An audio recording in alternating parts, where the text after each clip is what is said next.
hello from the first day of the failed When We Were Young festival. I know I talked on TikTok about how just the Mars-Neptune square and then the Virgo moon further activating that today looked really bad just months out. But I am here. I was planning on going both days, but I'll just go tomorrow, I guess, pending that does still work out. It's very dusty here in Vegas. You can literally see outside how maybe not on here. You can't see it on camera, but it does look very dusty, and it's clearly not fully transparent in the air right now. Anyway, I do want to talk about how important and how pivotal this week is for the astrology and therefore for the world events. I will do a fit check at the end and show you around this hotel that I'm in because it's just old person hotel and it's kind of funny. So anyway, this week has 5 important energetic shifts. This light is horrible, but we're going to do our best, and maybe I should turn these lamps off because it just looks horrendous. Sorry guys, you know the drill and what you get with me with these intros. This does not look any better. Let me turn the second one off. Okay, yeah, this is actually significantly better. So on the 23rd, we have Scorpio season starting and also Saturn going direct. Saturn retrograde is ending, Saturn will go direct. On the 25th, we have a Scorpio solar eclipse. On the 28th, we have Jupiter re-entering Pisces. It's going retrograde back into Pisces. And on the 30th, we have Mars stationing retrograde in Gemini. So I'll start out with the least, I guess, valuable one, which is Scorpio season starting. So over the past month, we've had Libra season starting, which is more harmonious. It's more lighthearted. It is much more about easing conflict and getting along with everyone around. It's much more surface level. But we're heading into Scorpio season, which is much darker. It's much more intense, and it's the descent into the underworld sign, in my opinion. It's really when winter begins and things do become a little more intense and internal. This is not even just a normal Scorpio season. We have eclipses during the Scorpio season. So what this means is expect the overall energy over the next month to be darker, more intimate, more intense, and a little bit more meaningful rather than surface. The second transit starting on October 23rd is Saturn stationing direct. So Saturn has been retrograde, and this shows a rethinking of boundaries or going back to reconsider our challenges in one area of our chart. Saturn retrograde has been in Aquarius, which is very important for Aquariuses, obviously, but also Capricorns because Saturn rules both Capricorn and Aquarius. So during this time, if you had something in your big 3 mainly that was Capricorn or Aquarius, you may have found more internal struggle, more strife, and being more private or introverted. However, Saturn going direct shows enforcing boundaries or moving forward with overcoming challenge and maturity in one area of our chart. Check the Aquarius whole sign house of your chart to see where this is happening for you. I will also put a graphic on the screen of a little thing I made to represent where this is happening in your chart for your rising sign. This is most helpful for Capricorn and Aquarius placements, especially Aquarius placements, but for everyone in one area of your chart, you will be moving forward with overcoming challenges and enforcing boundaries. Now, the third thing occurring is a Scorpio solar eclipse, an eclipse happening in Scorpio. I have many videos on this. I will link them down below, but this is a very pivotal new beginning in an emotional tie that you're cutting. You're cutting a cord and you're moving forward with a pivotal new beginning, but the foundations of this new beginning are of release. And eclipses are catalyst events to then grow over the next 6 months. So expect the beginning to be happening basically right now, but that growth to extend over the next half of a year. So obviously watch your October rising sign forecast or your November one if you want to see what's happening for you next. But I will put the graphic up for the rising signs for what area of your life there will be a very pivotal new beginning in. This is a very dark, very emotional energy. It feels almost like someone crying out and screaming while they're giving birth, if I'm honest.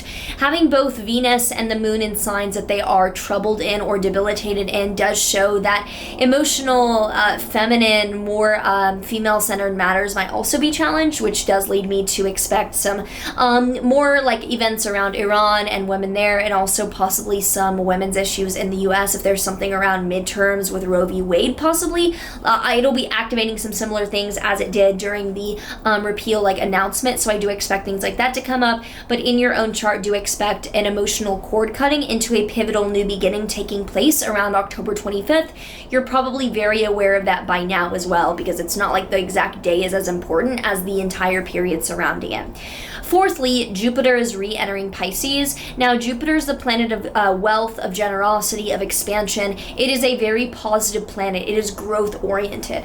It was in Pisces January until May of this year, and also May until July July of 2021. So during those 2 periods, one part of your chart was activated for growth, expansion, and generally like wealth and things improving in that area of your life.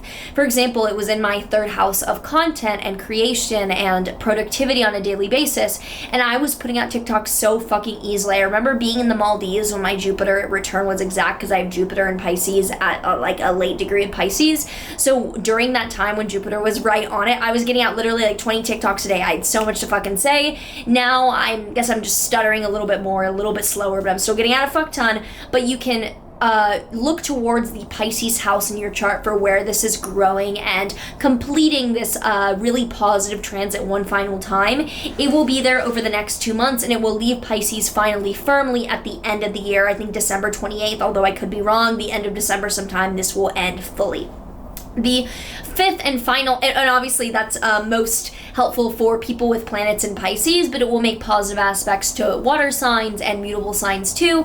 And finally, the 5th transit is Mars stationing retrograde in Gemini. So Mars is action and aggression, and stationing retrograde shows going back to rethink working through, rethink conflict, rethink our efforts in one area of our chart. So the Gemini house in your chart is getting a let's go back and rethink our efforts here kind of energy. This will be present until January, and Mars will not leave this part of your chart until March. So this is a very long-term reconsideration and rethinking, and it will be most relevant for people with 25-ish degrees of mutable signs, especially Gemini, but this will be in a whole sign house of everyone's chart. So you will be rethinking efforts and rethinking how you're working through challenges in one area of your chart. This will be squaring Neptune, and this shows lack of clarity, honesty, or direction. It's a pretty cowardly aspect, I would say. It shows that we're not moving forward clearly, and we might be just lacking clarity around how we're working. I know that for me, this is in my 6th house of like physical health and also coworkers and managing people. I'm learning how to be CEO, manage a company. It feels kind of like there's not really a manual that teaches you how to really enforce and lead like professional dynamics, but I am someone that's really passionate about it, so I'm willing to work through that kind of lack of clarity right now. Also, I'm now finishing up some like work with a personal trainer, so I'll be having to enforce that myself with our routines and how I've been training and lifting, and I feel great, but I will have to be working through that. So and that's happening in one part of your chart, so you can check the Gemini whole sign house in your chart for more clarity and more awareness around what's coming up for you with that. This week will be one of breaking through emotional depth, breaking through something that is an emotional tie for you into a new beginning, kind of like screaming out into the emo universe, letting it out and moving forward with that vulnerability, and also rethinking the work in one part of our chart with that Gemini retrograde. I think that the eclipse and the retrograde will be the most intense. Obviously, Jupiter entering one house in your chart for the final time will be important, as well as Saturn stationing direct. And by the way, if you were born during the day, if you were born when the sun was out, if you were born with your sun above your ascendant descendant axis in your chart, that's how we define day or night charts. If you were born during the day, Mars retrograde will be more challenging for you. If you were born at night, Saturn transits are more challenging, but Saturn going direct is positive for generally everyone. So just FYI, those of us born during the day, when the sun was out, will feel this Mars retrograde more intensely, but this is the amount of shifts that are happening where we're breaking through emotional energy, we're moving forward with enforcing boundaries, but we're having to go back and redo another area of our chart, so it cannot really be surmised into one phrase. It's not cohesive. It's happening in all these different areas of our chart, so don't expect it to make sense in one way, but you can look at all those graphics and also your October and November forecast, shameless plug. If you do want to see how this is playing out for you, this video will not go up until the 23rd because I'm going to have to edit it and everything tonight, but that's a little bit about what's coming up this week. It is pivotal, important, and hopefully I get to go to When We Were Young Fest tomorrow when this is all starting. It got dark very quickly in here, so I will go ahead and give you a little rundown of like this room, whatever, for those of you who aren't annoyed by me to an insane degree. Anyway, this is my fit. This is not what I was going to wear to the festival because, I don't know, this is not that comfortable. But, let's see if this stays. Please stay up. Okay, this will work. So I already showed this on Instagram. This is part of my Dolls Kill haul. This is just a top and skirt from Dolls Kill. I don't remember if these go together or if they just happen to work together. This is also a necklace I got from Dolls Kill literally 6 months ago. It is a razor blade, and it's actually kind of sharp. I've actually nicked myself on this. And I'm just wearing this with my Gucci loafers because, like, they're red, so they kind of go with this. It's not that complicated of a fit. I'm into very easy fits. I'm not someone who's like, oh, this layer, this layer, this layer. I'm like, just give me a crop top and, like, a skirt and, like, maybe some underwear if I really need it, like this, because I don't want this skirt to fly. This skirt's, like, very fly-uppy. It does that thing. Anyway, I am at the, like, the Marriott Grand Chateau. By the time this video goes up, I'm going to be gone, so I don't really care. This is literally an old person hotel. No one is here under 50. It's nice. It's very, like, geriatric. Like, there's safety bars everywhere. It reminds me of, I don't know, a nursing home area. But I wanted to go to a hotel that was not near. It was not a casino. This is not a casino hotel, so it just feels much chiller. And there's a full fucking size kitchen. And there's also, I need to put my Apple Watch on. It's been there charging for, like, a whole day. There's a washer dryer, so I'm going to do laundry. Like, there's, whoa. I recommend it for families and for, like, if I'm here again, I would just rather stay at the Cosmo, honestly, because I stay at Marriott hotels for the points and shit. I would rather stay at the Cosmo. It's just a little bit more high energy. I'll deal with the fucking casino. I just don't like the crazy drunk people yelling everywhere, but, like, I deal with it. I live in New York. Like, this is just, like, a weird vibe. I don't mind it. The bed's really comfy and shit. It's just geriatric.